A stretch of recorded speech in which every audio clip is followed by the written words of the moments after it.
Kendrick Perkins is alongside. My favorite ad about the Stanley Cup's called No Words, and it shows a guy when they get the Stanley Cup and they try to describe it and they just can't put it into words. I think Brunson's performance, we can find the words for it. And as a guy who pours a ton into his kids, I'm happy for Rick, man. Absolutely. Those videos of those two in the park in the driveway when he's shooting those little guy lefty jumpers. Now he's out there, still a little dude, hanging 15 in the fourth on a 45-point night. This is big body at his finest. How do you describe what he did? Well, tonight, first of all, kudos and shout out to the whole entire Knicks organization. Mike Brown, his teammates.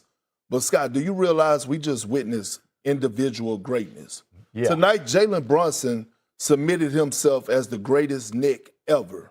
Tonight, Jalen Brunson submitted himself in the top 75 greatest players of all time list. When you talk about the story, when you talk about him being counted out, the scrutiny that he's been under for as being a small guard, it's been crazy. Listen, when they missed on Donovan Mitchell and they paid him, I thought, hand up here, I thought, well, they just had a bunch of money. They had to get somebody. And it seemed like a lot of money for a guy I thought, Perk, was a number 2, which he was in Dallas. I didn't know he could be this. I didn't know. Well, I did, Scott, because he's been a winner his entire life. That's fair. He's one of the greatest winners we've ever seen. That's fair, too. I talked to Jay Wright after Game 4, and he told me, he said, Perk, you know what made me believe in Jalen Brunson to bring him to Villanova?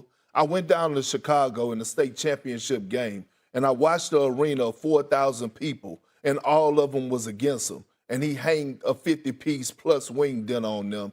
All flats and delivered a championship. And then he won at a high level and won a championship at Villanova.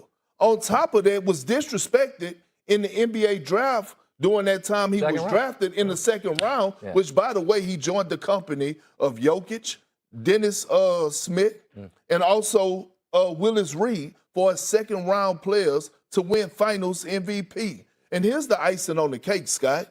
He joined the elite company tonight.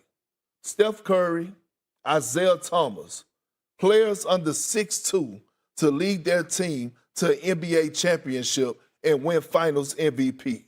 And I've been preaching to the world when I gave him the nickname Big Body Brunson, and I was called everything but a child of God, that I said this man is different.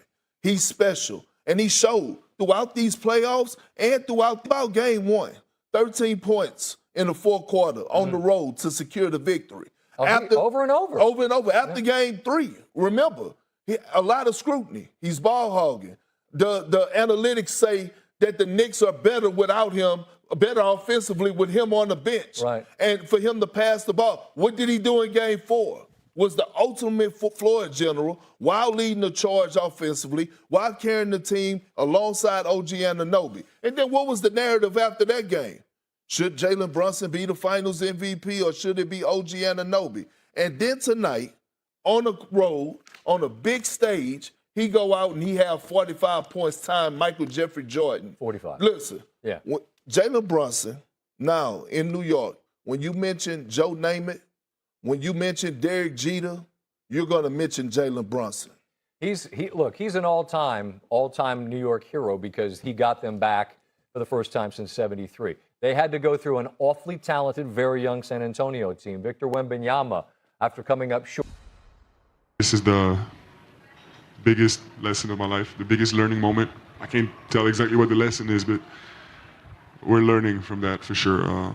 I'm learning more than any other time in my life before. Victor, you studied the game. It took Michael 7 years. It took LeBron 9. It took Jerry West 12 years to be a champion. Not even the greatest ever.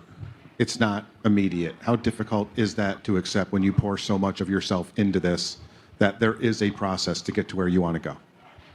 It's painful, you know. It's painful. But I'm not running away from that. I'm using that to fuel me. I'm sure all these guys you named, they're not satisfied with being eliminated in earlier rounds or not making the playoffs. And I'm not satisfied with not winning.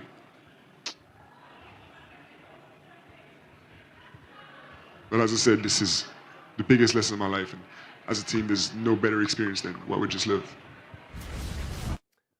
pretty heady perspective for a young man. This Spurs team became the first team in the history of the finals to have a double-digit lead in the first quarter of 4 games, and then they did it again tonight.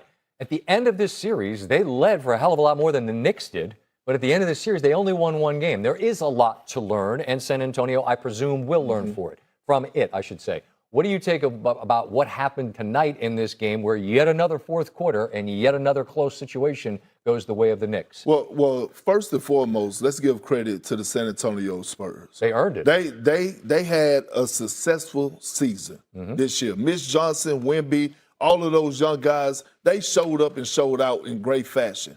But the most important thing that I love that Wemby said was that it's painful. I'm going to take this pain into the offseason. Yeah, he said he wouldn't run from it. And I'm glad because the great Kevin Garnett told Rajon Rondo and myself as youngsters, he said, hey, listen, the same way you two run to the television to go watch Scott Van Pelt, to go watch Sports Center when y'all have a great game, keep that same energy when things are not going well for you, and you take that to go get better. When you look at this Spurs team, the sky's the limit. When you look at a Dylan Harper, who me and you both love. 25 tonight. But listen, he's going to make all NBA teams in the near future for years to come. Stephon Castle is going to make all defensive teams and all-star teams for the years to come. If you're the San Antonio Spurs, you build and learn from this. You use this offseason and you hear all the criticism. You listen to it. Don't run from it. Embrace it. And you go into the offseason and you say, you know what? We're going 8 different champions over the last 8 years. We know that Dylan Harper is going to be there. We know that Wemby is going to be there. We know that Stephon Castle is going to be there. Vassell. The Spurs can't stay the same with the entire roster. They have to go tweak some things, but make no mistake about it, they're going to be a force to be reckoned with over the years to come. They started this postseason without having played any playoff games. This is 23, including going through the reigning champs of OKC, beating them first game and the 7th game in OKC. They climbed a mountain. They celebrated that. They said they learned that they probably celebrated too much, and they could very well have won this series. They were so close. And in the end, the pain is something that you heard Victor Wembanyama say will fuel them moving forward.